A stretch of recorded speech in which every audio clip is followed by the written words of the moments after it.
lakini mroja kwa mzima hana virusi vya ukimwi. Mwambie tu Baba ni asante. Ni asante Jehova. Ni asante Mungu wa Israeli. Ni asante Baba yangu. Mwambie tu Jehova ni asante. Ninakushukuru kwa wema wako. Mama Rosa alikufa, lakini mume wake akatuma ujumbe kwa manabii wa Bwana.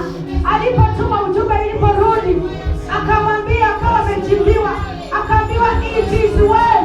Hiyo maneno ya it is well matatu yaliamsha Mama Rosa kutoka kwa wafu. Mama Rosa akarudi, akaishi mwaka mmoja na miezi 8 akiwa anahubiri, akiwa anamsifu huyu Mungu, akiwa anatuonya Mama Rosa, akisema ya kwamba tuwasikilize manabii wa Bwana, akisema ya kwamba tuwasikilize na tuweze kuwaona manabii wa Bwana na kuweza kufuata manabii wa Jehova.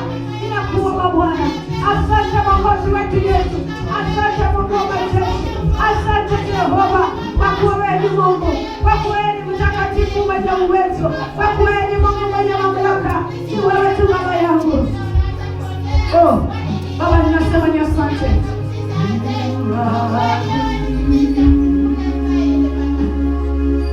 Nina sababu ya kukuabudu Yesu wangu, nina sababu ya kukusifu.